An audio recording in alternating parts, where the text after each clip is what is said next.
Nessa parte a gente vai dar uma olhada com mais cuidado nas construções algébricas que a gente pode fazer entre as classes combinatórias. Então, e a ideia, essencialmente, é que a gente possa fazer essas construções de forma análoga ao que a gente já tinha feito com as classes combinatórias originais, mas agora incorporando a presença dos parâmetros. Então, as duas construções básicas que vocês devem imaginar são união e produto. E, inclusive, a gente já tem uma boa ideia desse tempo todo, não é isso? De qual seria a relação entre as funções geradoras, certo? Se a gente tem uma classe A que é uma classe B união C, a gente espera que a função A de Z e U seja B de Z e U mais C de Z e U. Da mesma forma, se a gente tem uma classe A que é o produto de duas classes B e C, a gente espera que A de Z e U seja B de Z e U vezes C de Z e U. Então, para união, é bastante claro que é isso que vai acontecer, certo? Quando você vai fazer a união,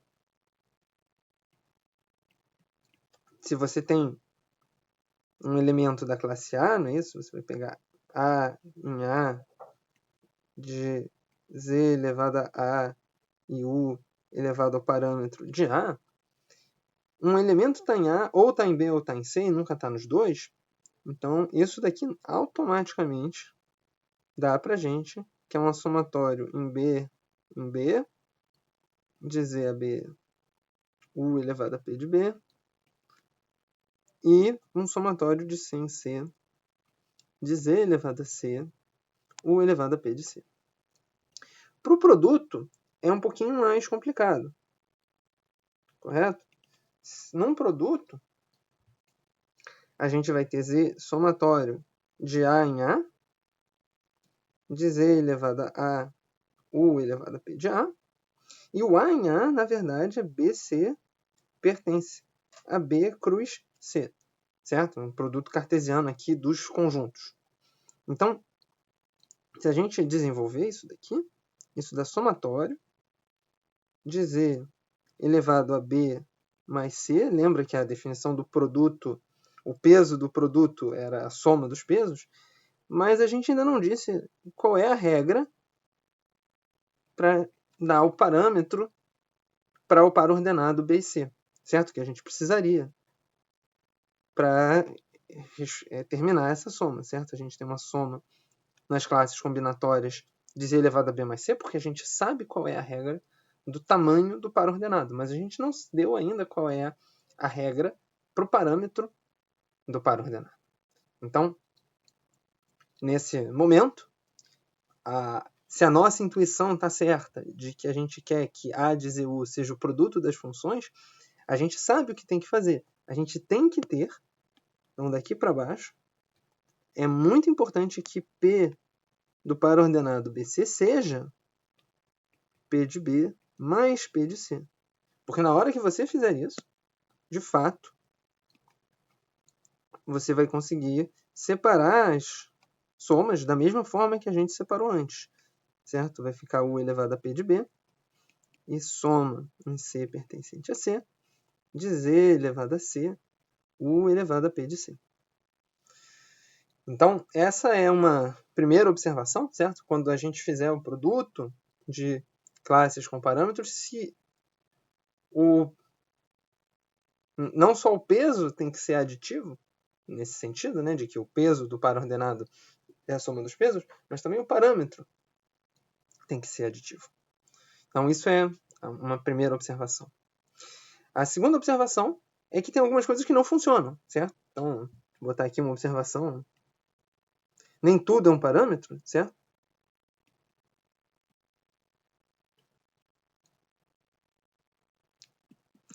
Imagine, por exemplo, que você tem uma permutação. Então, se você tinha uma permutação, não é isso? Uma permutação, a gente viu que é um set num SIC de alguma classe básica B. Não estou aqui muito preocupado em qual é essa decomposição. Qual é a classe base. Então, se você pensar, eu tenho uma permutação, então a permutação eu posso decompor a permutação em ciclos, não é isso que a gente tinha visto?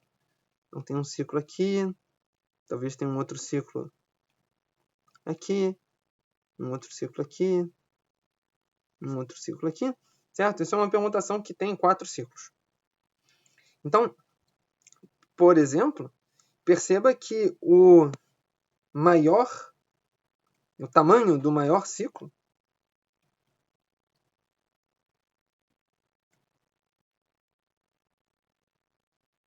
não é um parâmetro, certo? Porque se você fizer um par ordenado de ciclos, né? Se você tiver um par ordenado com esse ciclo e esse ciclo, na verdade, o parâmetro de cada um deles é o número deles mesmo, então é 2 e 3, mas quando você fizer o par ordenado, talvez devesse ser só 3, o maior ciclo nesse seu objeto composto. Então, nem tudo que a gente fizer é um parâmetro, certo? E aí, né, um exercício para vocês pensarem é o que pode ser um parâmetro.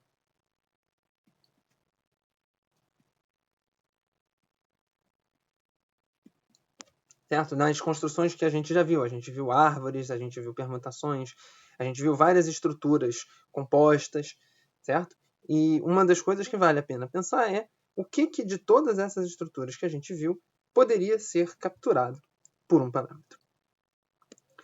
Bom, vamos voltar aqui, né, depois que vocês pararam para pensar um pouco nos parâmetros que vocês gostariam de usar, para as outras construções.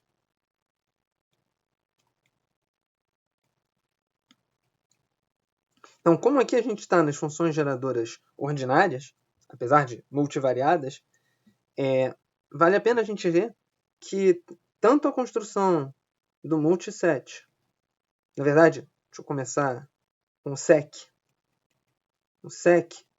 o multiset e o pset, todos eles são gerados a partir do produto. Certo? Em geral, um produto B cruz B.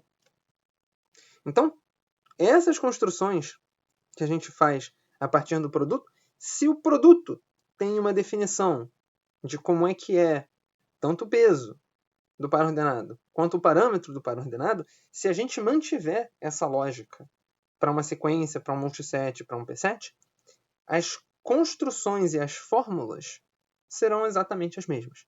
Então, se a gente disser que não apenas o peso de B1, B2, B3, B4, certo? Se a gente fizer que o peso disso é B1 mais B2 mais B3 mais B4, o peso de cada um deles, que foi a convenção que a gente fez, né, para a sequência, essa convenção vem da convenção do produto. Então, quando a gente fizer o parâmetro dessa mesma quádrupla ser a soma dos parâmetros de cada um dos BIs, no caso de desde 1 até 4, a gente também vai poder fazer exatamente as mesmas operações.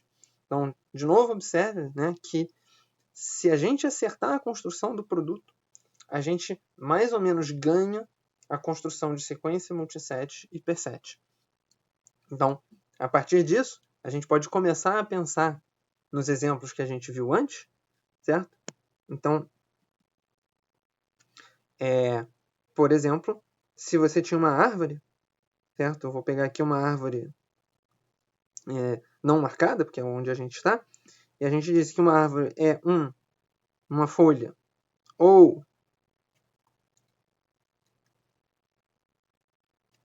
um nó seguido de uma sequência, só para ser o caso mais fácil das árvores orientadas de árvores, a equação que a gente tinha aqui, antigamente a gente transformava as folhas em Z e os nós internos em Z. não é isso? Porque essa era a transformação clássica que a gente tinha.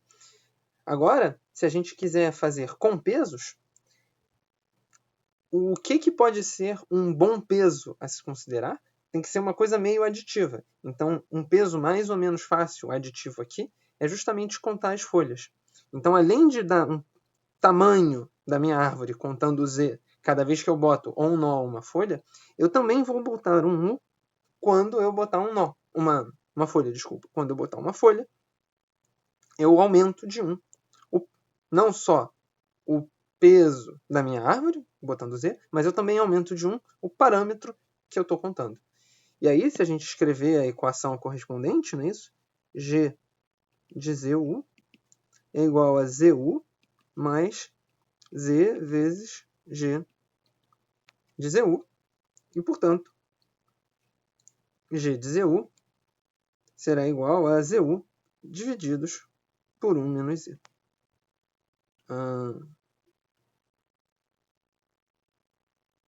Aqui G de ZU não é G de ZU. Aqui é uma sequência, então é Z divididos por 1 menos G de ZU.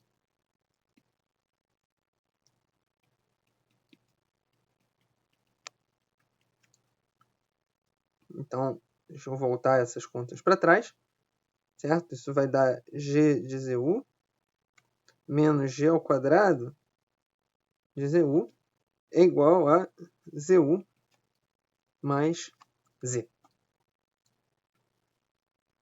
ZU vezes 1 menos ZU G de ZU, quando a gente fizer a multiplicação, mais Z. Então, agora a gente tem uma equação mais complexa para G, mas ainda é uma equação quadrática, então vale notar que essa ainda é uma equação quadrática, e a gente provavelmente pode resolver essa equação quadrática da mesma forma, é claro que os coeficientes são um pouquinho mais complexos, e vocês poderiam, certo?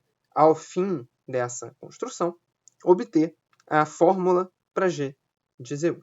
Acho que isso é um exercício interessante para vocês pensarem como que completa essas contas. E lembrem-se, além de resolver a equação quadrática, que é relativamente fácil, a gente tem também que escolher o sinal